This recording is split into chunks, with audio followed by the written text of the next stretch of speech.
Mackey and Judd on Score North and ScoreNorth.com. It was kind of a long game until that point. It really wasn't going our way. We didn't get anything going. It didn't deter our guys one bit. After being on the road for a little while, and you come in here and you play a day game, the guys just kept fighting, and the at-bats were excellent. We got to some very good pitchers, and then had some really just key moments, and there were several of them. We needed a lot to happen in those last couple of innings at the plate, and we did it. And those are not games that you don't see games like that very often. It was one that I think I'll always remember in one way, shape, or form. See, don't you guys feel kind of stupid?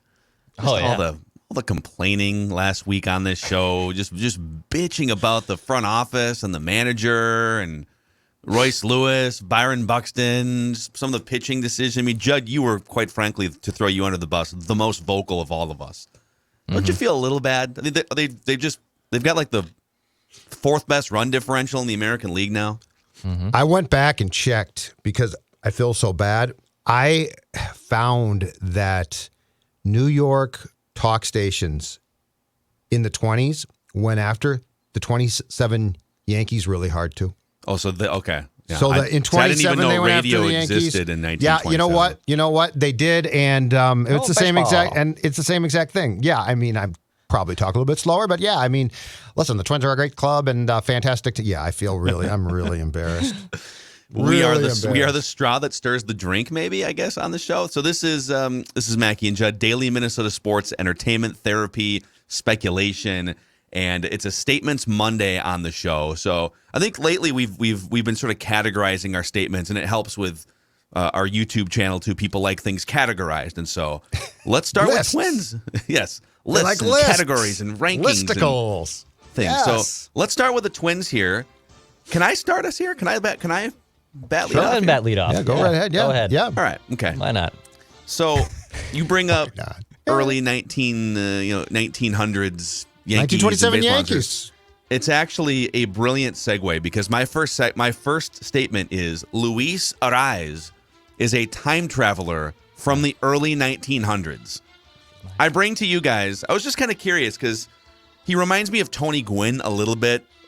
I'm not going to go quite that far, but just like he's kind of like a diet Tony Gwynn, right? Just doesn't strike out, puts the ball in play, high batting average. And I thought, Baseball Reference has a section on every player's page. Every player in the history of baseball, they have a comparisons section. And it tells you, through the age that you're at, who are the closest comps for your career projection, who are the closest comps. When you go to Luis Arraez's Baseball Reference page, the closest comparisons for him were all born in the 1800s. Really? I am not kidding. Yes. Interesting. Okay. It's literally all guys like... There's one guy, I closed out his page here, but it's like a guy that was born in 1849 with a giant Civil War mustache that played for the Redlegs or something in the 1870s. That they didn't have fences basically back then. Catchers didn't wear masks or gloves. They just stood back there and took foul tips off the nose. So the closest comps. So what I'm saying is there is no comp in modern day baseball like what we're seeing with Luis Arraez. You got Doc Prothro, John Kelleher, Lou Fonseca, and Ezra Sutton. Yes, throwing around the old diamond. And Luis Arraez. Wow. This is like 50 years before any Venezuelan players were even allowed to play in Major League Baseball. But first of all, you don't see a lot of high batting average guys. Here's another one for you, okay? Since the year 2000, Luis Arraez has the fourth highest batting average of all hitters in baseball since the year 2000, behind only Barry Bonds, Vladimir Guerrero Sr., and Todd Helton. Now, those guys also hit 40 bombs every year or 73 home runs. So he doesn't quite bring the slugging power. But how do you feel about Luis Arraez basically having no comp in modern day? But he's just his own category. You have to go back to the 1800s to find players who slapped the ball around the field. There's Luis Arraez coming around second base now. Yes. Look at him go. Look at him run. It's all good. I'm really surprised. I would have thought that there would be 1970s or 1960s comps. I mean, I thought, he's not Carew, but I mean, that comp, you see it. I would have. I am not surprised there's no modern day present comps. I really thought that through the 60s, 70s, 80s, they'd at least have a couple, not the 1890s. That is really interesting. It's amazing, man. Yeah, it's. He would fit in perfectly back in like 1912, where he's just slapping the ball around. Spikes high, Arraez goes in, 320. spikes high against Ty Cobb. Look at the Georgia Page. He's upset about that. Look at he's saying something. Yeah, that's Probably something racist because he's Ty Cobb. Probably Yes. something racist. All right, For sure. Well, by the way, we'll get to that later too. Oh, God. From the weekend. So. Well, Mackie and I are on the same page here because my statement too was professional hitter, and you were teasing it a little bit there, but I'd also like to pay homage to our friend Rami Makloff, who really coined the Luis Arraez and the Arraez off that he used to do with fans. Do we ever capture his? Oh, Do we have never anything in the captured system? We should. I don't we should, think. we Well, should I probably record have something instead of that I can search for here. But how about this? I'll do you one better. Because I think Ryan would be very proud of me for how far I've come, not just as a broadcaster and an individual, but also with my Luis Arraez impression here. So Oh you wow, guys you're ready? gonna fire it up right now. I'm gonna fire it up. Luis Arraez. How about that, Rami? Wow. How about That's that? that was good. Not bad. It sounded like you gargled his name right out, like you have fresh breath now. That's good. Oh my God! Now Judd ruined it, but at the same time, professional That was hitter. good. He's from the 1800s. It did. It sounded like I'm you're gonna do my gargling. best to not try to get through the rest of this. But in 1,000, he said over 1,000 plate appearances. Okay, just 7 home runs to his name. 1,000 plate appearances, 7 home runs, 105 walks and 96 strikeouts. The dude is an on-base machine. He's also like worth the price of admission just to watch in the batter's box. Yes. He's very theatrical. He is very theatrical, and I kind of respect that as a guy who couldn't hit in Little League or any type of actual baseball. I was kind of like that as well, trying to do obnoxious things to throw the pitcher off, or even like just to throw my own psyche off to just think I could hit the ball. So Luis Arraez, professional hitter, and homage to my guy Rami Makloff there with the Luis Arraez off. And the dude knows the strike zone. And in the 9th Sunday, he got absolutely screwed. And he knew it, and he didn't go ballistic, but he knew it. And he is there a bigger difference in switching players at first base than going from strikeout machine Miguel Sano to a 5'9", 5'8" Arraez? He's listed at 5'10", but yeah, maybe Okay, with so it's high probably- maybe with high cleats on or something. Exactly. But anyway, to go from a guy who basically every time he comes up, homers or more likely strikes out and just absolutely like brings things to a halt. And then this guy who absolutely keeps things going. Yeah, and I think that part of the problem, not to pour water on this, but Luis Arraez at first base, it's going to be hard because position-wise, a lot of the guys who are competing against him in that bin for value at first base are going to be much bigger OPS and power hitters than he is. Absolutely. But I mean, hell, if he keeps hitting 320 with a 400 on base percentage, it's a little bit like when the Twins put Joe Mauer at, again, different player, but similar statistical profile, right? 300 batting average, 400 on base percentage, not a lot of power. I think Mauer was a better defensive first baseman, but it kind of works. And the fact that you've got, at some point, Royce Lewis is going to be back up providing offense at a different position. And so I kind of like it. The Twins have had some moments in the last 15, 20 years where they just put a player at a position that you wouldn't think, like, okay, Nick Punto, you're going to be our starting third baseman now in 2006. And it just works. And he was the best defensive third baseman, and he hit enough to stay at that position. So Luis Arraez at first base is kind of weird. It's not something you would have planned for going into the season, but I mean, it just kind of works. It beats the strikeouts. It beats seeing Miguel, slouch back, strikeout, head down, slams the bat. It beats that. Yeah, and All right. one last note on this, because you brought up Sano. For the people that say, well, strikeouts don't matter, what's the difference? Putting the ball in play, especially now, we've gone so far toward strikeouts and just, it doesn't matter, right? Look how many more times per game, per month, per season, Luis Arraez puts the ball in play compared to Miguel Sano. And, absolutely. 30% of those become hits. It's math. I also think that with the ball clearly being far more dead now, that strikeouts might become a bigger deal because home runs are going to not be as plentiful. Yeah. Because it was, well, it's all home runs and strikeouts. This is awesome. And now it's it's strikeouts and flyouts. Yeah, So exactly. Yeah. Warning track power ain't the same, baby. Yeah. All right. My statement is this about the Twins.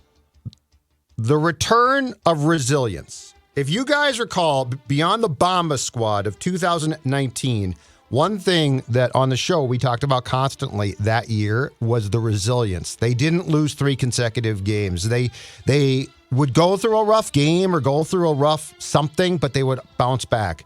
Like there was something about that team up until, of course, they got to the playoffs.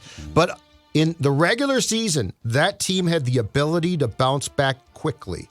Yesterday, and granted, Casey's not good. I get that. But yesterday was that. They were dead. They were absolutely dead. And they got a hit, and it's like, okay, Dick's like, oh, they got a guy on base. I'm like, Dick, stop. And then they get another guy on base. They got another guy on base. I'm like, Dick, stop. And then Dave Benz jumps in and says they've cut the lead to 17. Yep. So anyway, the resilience that we saw yesterday, and I feel like there's a resilience that we've seen through the first couple months from this team, period. We didn't see, first of all, at all in 2021. That was out the door. And the home runs in 19 were great, but I think the thing that impressed me most was their ability to stop what looked like it could be a skid. And I think coming back on the road, you've won 2.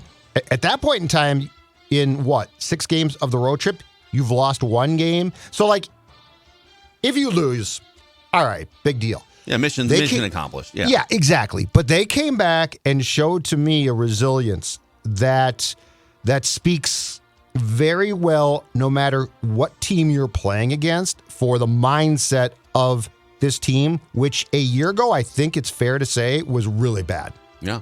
Well, that's a good segue into, I can help answer sort of why they are so resilient.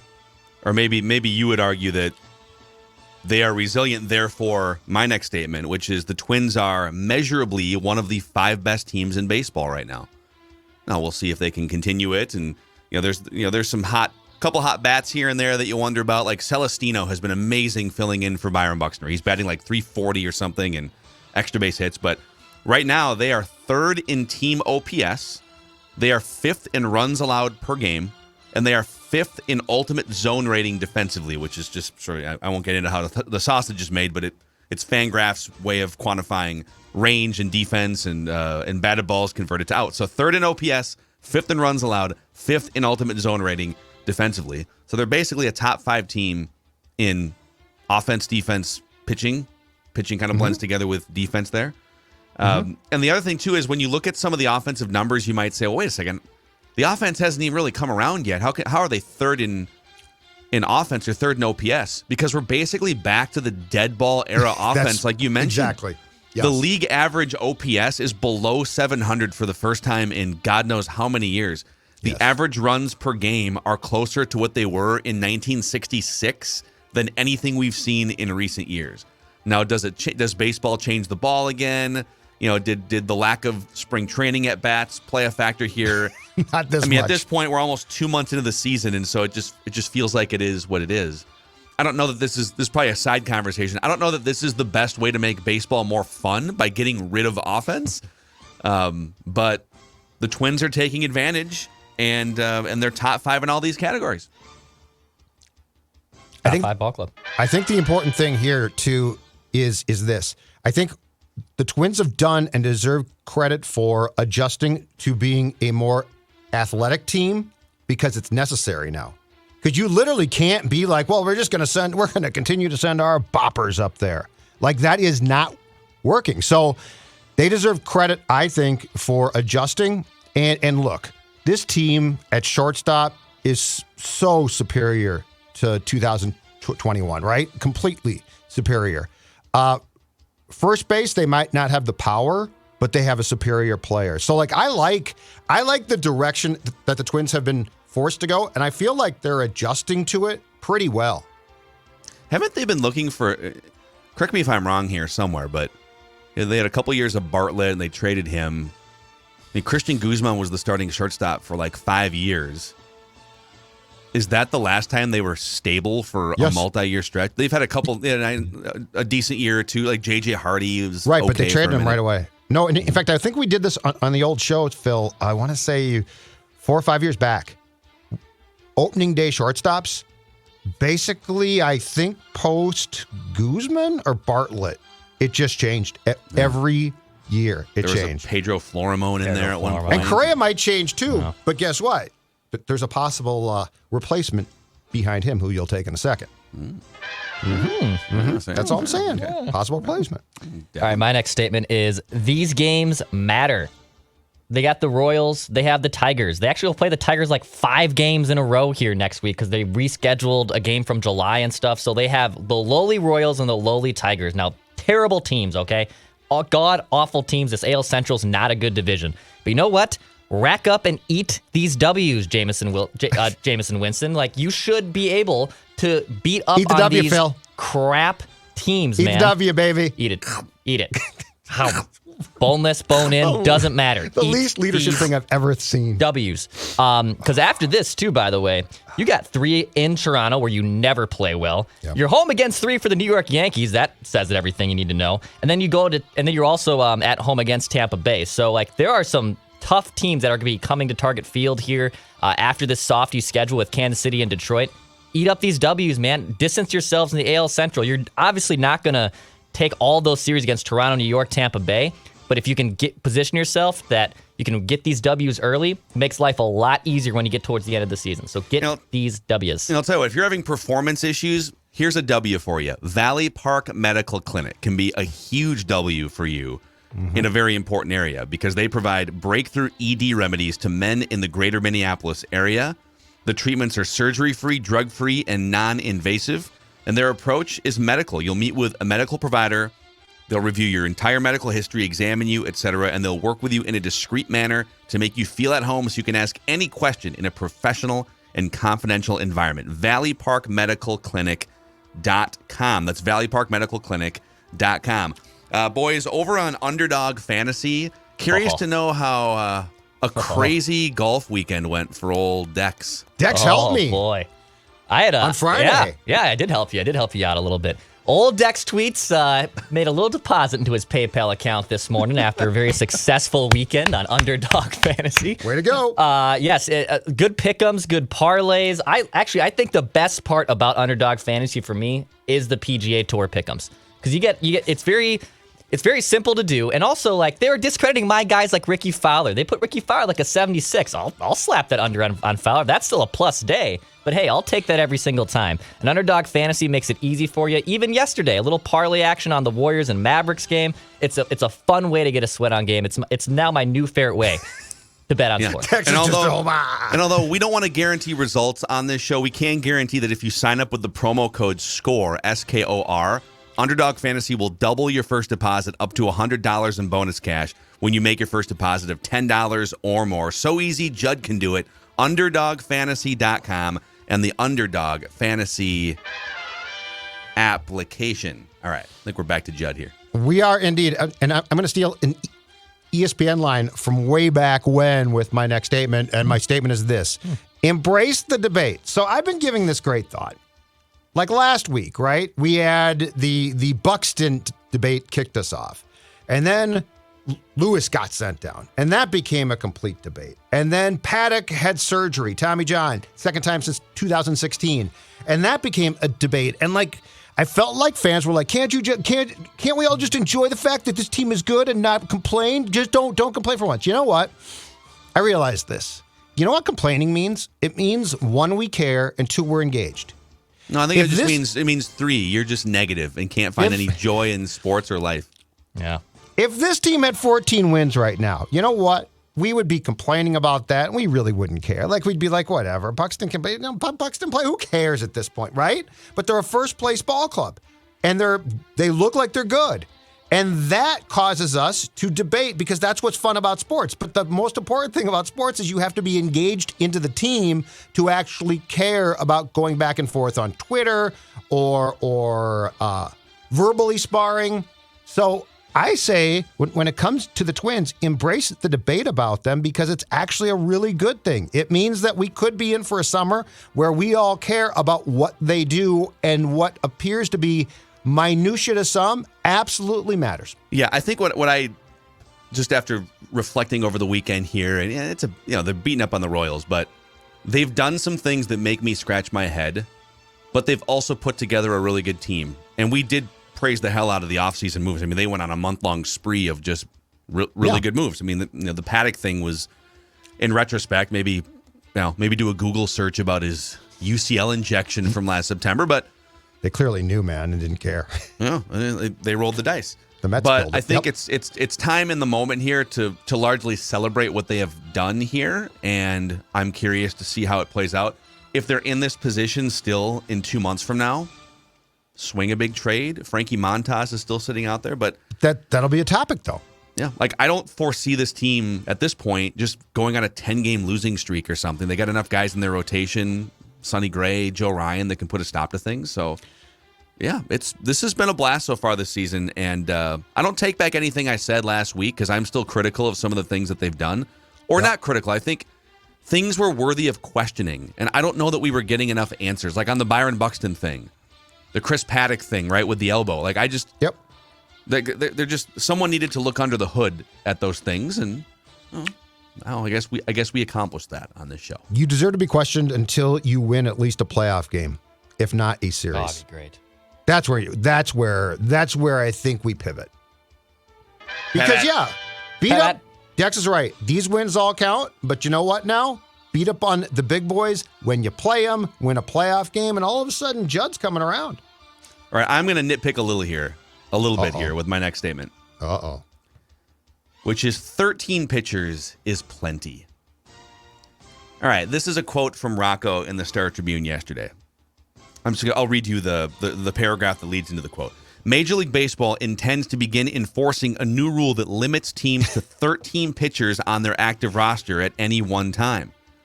Now, does that start at the end of this month, did I see, or does it start next year? No, 13th. I think it starts May 30th? This year. Yeah. Yes. Okay. Yes. And so the subject of limiting to 13 pitchers gets Rocco Baldelli a little worked up. Quote, I'm hopeful that we'll be able to just keep 14 pitchers for the rest of the year. There it is. He said, I'm hopeful. Again, I don't ask for many headlines, but, quote, manager hopeful to keep 14 pitchers would not be one that I'm opposed to seeing. Please put that out there somewhere. He's asking the media. He's kind of tongue-in-cheek, but not really.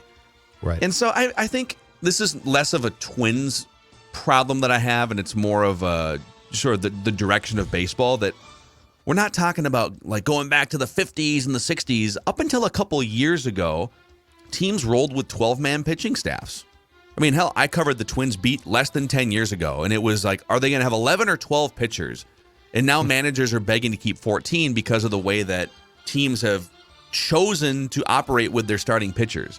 Mm-hmm. They have chosen to cut these starts off after 4 and 5 innings because third time through the lineup, oh my God, how can a pitcher possibly navigate, right? And B, because they're afraid of arm damage, elbows, shoulders, although there's a great book written by Jeff Passan from a few years ago called The Arm, in which he does a 400-page expose talking to anybody and everybody, Tommy John back in the 70s, all the way up to, new front office analytics guys. And there really is no definitive way to keep a pitcher's arm healthy other than just not pitching, period. Right. So like the things they're doing, let's cap him at 80 pitches. There's no evidence that shows that there's not fewer arm injuries now than there were 10 or 15 years ago. So I guess what I'm saying is baseball managers and organizations have decided, starting pitchers need to be taken out after 4 or 5 innings now. That's why we need 14 pitchers. And I think the game should push back and say, well, you know what? For over 100 years, pitchers threw way more pitches than this. Figure it out. You're going to be capped. So I'm glad that they're capping them at 13 pitchers. It's plenty. Your thoughts? Poor Rocco. I feel terrible for him. Let's make it 16, okay? Let's just have a whole roster of pitchers.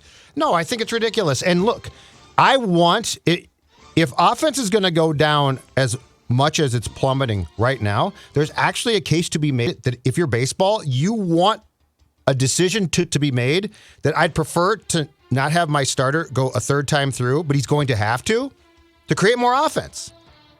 Like this whole thing, it used to be, it feels like specialization was Tony Foss's Cardinals pitcher would come in to face a lefty. Tony Foss's great rotisserie pitcher because he was great against left-handed batters. But the fact was, now it's all, Phil, you're right. Like, okay, we got to get this guy out of there now, and we got, like, what was stupider than when the Rays took Snell out in the World Series?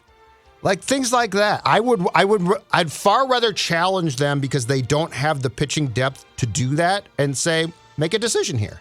Yeah. So, exactly. yeah, I'm with you completely. And I would argue that if they've deadened the ball and you want to possibly get the ball in play more, forcing pitchers to stay in at times is not a bad thing. It's a good thing. Shouldn't there be something? And now I feel like old man yells at cloud here, but I'm literally referring to 5 years ago baseball. I'm not referring to like the 90s or the 80s here. I'm referring to, okay, and there wasn't a cap on how many pitchers you could have, but it was just sort of generally accepted that you have a 25-man roster. Now it's 26, and you're going to keep 11 or 12 pitchers. In the National League, you were probably going to have the extra position player because of double switches and substitutions and things.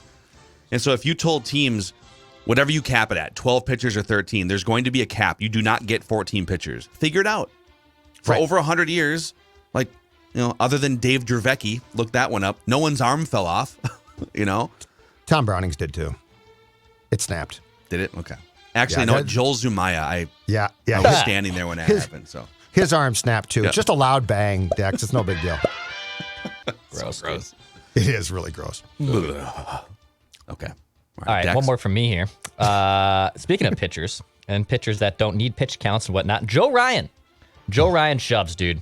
This was a great trade by the front office. We were just ripping the front office for Chris Paddock, and there are definitely blunders that are to be pointed out from the Derek Falvey and Thad Levine era, but this one honestly might be one of the best acquisitions they made. They got a front-line pitcher for 2 months of Nelson Cruz, and Joe Ryan continues to have an unreal start to his career. 8 starts this year, ERA at 2.28, allowing just 6 hits per 9. Like, no one is getting hits off this guy at all. Has great control, keeping the ball in the yard for the most part. Everything you want in a front-line pitcher, man. Joe Ryan shoves. Great front-of-the-line pitcher. They need him because this rotation still is not great, but he's their stopper right now, and he's their ace. He's been a damn good pitcher. And have you seen what's happened to Nelson Cruz this year? Yes. He's gone off the He's finally cliff. 41 years old. Yeah. Oh. It was coming at some really point in time. bad. He can't keep playing. Mm-hmm. Yeah, he's slugging 296 this season for Washington. Oh, yeah, it's ugly. He's had a couple good games. That's it. So they literally, it's of all the mistakes they've made as a front office with some of the trades and signings, they offloaded him right before the edge of the cliff and got, like Declan said, a frontline starter who's under team control. Yeah, maybe he turns it around, but he's 41. He's batting .204, slugging .296. He has 5 extra base hits in 38 games. Ugh. I'm good, dog. Not going well. It's no for me, dog. I'm good with that one. Yeah. Do you have one more statement, Judd, or you want to do Buffon of the week here? Okay. No, I got one more. More. All right. Go for it. Because it's the one, it's a very Judd-like thing. Can we please end this? Oh, God. Poor Jose Miranda. I don't know what the poor guy did in a past life or something, but the Twins keeping him up. He is now 7 for 60 with 13 strikeouts. Didn't he raise his batting average over the weekend? He probably did. He's 7 He's over 100 now. He's 7 for 60, 0 for 3 with another strikeout Sunday. When Larnach came up, he was supposed to go down, but then Stashik went on the IL, so that was the move. And poor Jose Miranda, honest to God, just put him in St. Paul. Allow him to work on things. I don't know what. But this is painful. This team is too good to justify torturing this poor guy by keeping him up and trying to play him. And look, he can't hit, the poor guy, the Royals and A's. What happens if they play a good team? He's going to be in big trouble. Okay, when are we going to know when Royce Lewis is ready again? So he's played 4 games for the Saints since being sent down. Shortstop twice. 2 3-hit games in those 4. He's played twice at shortstop, once at third, once in left field. Yes, how many times does he need to play at third base before he gets called back up again, I guess? I believe he has 6 hits at shortstop since being sent down and 0 playing left and third. which But Patrick loves to point out. Can we correlate that, though? No, of course not. No. Of course we can. I'm kidding. I have no idea. And that's my point is, unless he was going down, what Royce said actually, I thought, made some sense, right? If he was going down to play shortstop, because you're like bound and determined, he's got to play more short. He's just not good enough there. I'd be like, okay, I don't agree with that still, but okay. But yeah, left field, third base. And again, Miranda was arbitrarily put at first base. Like, he has no idea how to play first base. Nick Gordon played center field against the Yankees last year for the first time since he was 12. So if you're doing this to, like, move him around, we got to move Royce around. Come on. Seriously, it's lacking sense. I think I understand, okay, we're winning right now, and, you know, it's he was definitely adding and contributing to the winning for the 2 weeks. And so I think you can get a guy used to a different position I think what I would have done, and I said this a week ago, is forget all the mental gymnastics of like, well, but like, who are we, we can't send a pitcher down because the Twins need 14 pitchers, and we'll, like, Nick Gordon's out of options. I would ignore all that, and I would say, who are your best players on your 26-man roster? And is Royce Lewis one of the 5, let's call him one of the 5 to 10 best players in the 2 weeks that we saw him on your roster? And I think the answer is unequivocally yes. And the energy he brings, and even like the leadership, he's always been a great leader at every level. There was a feeling to him, guys kind of gravitated, right? Yep. And so I would start with, how do we keep him on the big league squad? If he can't play shortstop because Carlos Correa is back, could he DH for, let's say you got 5 or 6 games in a week? Could he DH for 4 of them? Maybe he sits for a couple days. And behind the scenes, he's just taking 1,000 fly balls in left field or 10,000 ground balls at third base before batting. These guys go out sometimes. Batting practice starts 3 hours before the game. Sometimes these guys are out there 5-6 hours before a game taking extra fielding drills. The fans aren't in the stadium, but could you do that with him? So I would just get him back, man. Get him back up here. Yeah. And keep adding to this cushion you have in the American League Central. And if it means you have to say goodbye to Nick Gordon, who doesn't really have a future as a star player, I don't know. Just send Miranda down. Or just get rid of Miranda send or Miranda a 14 down. pitcher. I love this whole thing of, if they send Miranda down, who's going to play first base behind Arraez? Miranda can't play first base. He's faking it. Royce Lewis would play as good at first base. Miranda has no clue at first base. Yeah, and you could even sneak him in at shortstop a couple days a week. Off day for Correa or a DH day for Correa. Like yesterday. Mm-hmm. Yeah, keep him Gordon fresh. Played short yesterday. Yeah. But anyway, nice job, Twins. Yes, overall, awesome. Overall, Score North. Nice job, Twins. Super positive. Yeah. All right, it's time now for the buffoon of the week here on Mackie and Judd. Presented by Judd. Who's your buffoon of the week this week? All right, this one's a slam dunk. It's so simple, and no, it's not from the world of basketball. It is former Twin, now current Bronx Bomber third baseman Josh Donaldson, who really lives up to the buffoon tag perfectly, and here's why. He admitted that in a run-in with Tim Anderson of the White Sox on Saturday, that he referred to him as Jackie. Because, and I know what the defenders say, well, Tim called himself that in an SI piece in 2019, and so the correlation to Robinson is absolutely fine. That's what Anderson said himself. Okay. First of all, in society, there are certain things that certain people can say of certain colors that are taken very differently, all right? So if you are a white guy and you decide to, like, of all the things, and look, it sounds like Tim Anderson can be a pain in the ass, okay? And there's a lot of things on a baseball field that if you don't like him and he does not like you, that you can still say. Like, there's a lot of words that can still be used, and they're certainly not nice, but they aren't going to be construed as racist. But to invoke the name of Jackie Robinson continues in a buffoon of the week way. It continues, and here's my biggest problem. Donaldson's inability to get it. So, like, if this was the first slip-up, I'd be like, okay, that's really not very cool, but you know what? Respected guy, well-liked. And I was, to be very clear here, if you're saying this right now, I was 1,000% on board with his signing because I thought he would bring a competitive atmosphere. I thought that he was a super intense guy, but it would be used for good. But you know what you realize? you realize as you pay attention to the instance with him now because of his time here, it's things like kicking dirt on home plate, which the team clearly, the Twins in Chicago, didn't like. It's things like when he homers off Giolito, screaming as he crosses home plate. It's not sticky now. It's not sticky now. The only problem is your team stinks at that time. It's calling out Garrett Cole publicly. All of which isolated, I'd be like, oh, okay, yeah, I sort of get that. But Josh Donaldson's sense of entitlement of how to go about things for a guy who at times has certainly here not been on good teams, I think proves to him, and this is the icing on the proverbial cake to me, he is the buffoon of the week. All right. This is a tough one. Because most of the other things you referenced, like the Garrett Cole stuff and the Lucas Giolito stuff, I loved that stuff. That stuff was hilarious. I thought calling out pitchers for crossing the line with spider tack and other substances was totally fair game. And I was good with all those things. This incident, it's hard because I don't know enough about Donaldson to say that he's racist because I don't know him in his personal life. I don't know. Agree completely. I don't know. And the fact that he came out and spoke to the media and said, listen, here is like the 3-year backstory behind what happened. Yes, I called him Jackie. Mm-hmm.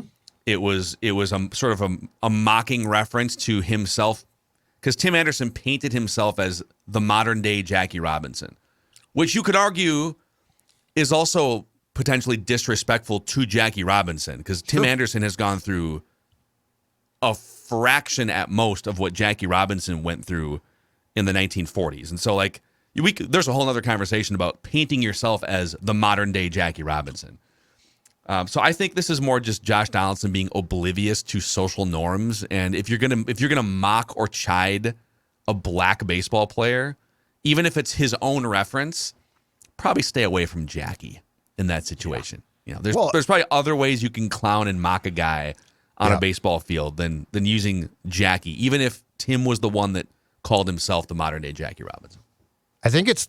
I think my problem as a whole is this. Donaldson's entitlement to basically drag his team into things is fairly high. And again, if this was like one or two things, I'd be like, okay, yeah, that's not great, but it's funny. Because I agree, the whole spider tack thing as an isolated thing, I enjoyed. Now, I will say, when he crossed home plate against the White Sox, screaming, it's not sticky, if I'm his teammate, especially like the next guy up, I'm probably like, dude, don't. Like, why? Why are you doing that? Now, I've, as a fan, find it to be funny. But but I'll never forget, a couple days before the season started, asking Buxton how much different is this clubhouse, and he's like, "It's not even close. It's not even close." And I've said this the whole time, you guys. We were never in that clubhouse during Donaldson's time here, so I don't have any idea. Like because no media was allowed. Because of the pandemic. But the point is, I have no idea if he is racist at all. I don't know. But what I know is from what Buxton said, guys like him, and my guess is Simmons as well, because he was also a weird dude. Now, I don't think that he was an inflammatory statement dude, but I do think that he was odd. But the fact is, when you hear a team talk about basically in a very roundabout way being glad to be rid of guys, you can't ignore it. And I think what Donaldson did on Saturday at least exposes a little bit of the unnecessary distractions that he brings to his team. Yeah. Yeah, super. It'll be interesting to see what happens with the Yankees. I think that's an organization where maybe like that type of stuff is just so small on the scale of other distractions. I think they defended him too. New York. Like the fans defended him, which I don't fans? Know. All the white 50-year-old fans. Well, but I mean, leading Yankees fans. Like, but I'm saying that's guys are really credible. Yeah, no, I agree. I wouldn't defend it, but they definitely. Tony I think from that they Yonkers, tried to spin it. Yeah. But yeah, he is. You know what Josh is? He's a knucklehead. He's also the buffoon of the week here on Mackie and Judd.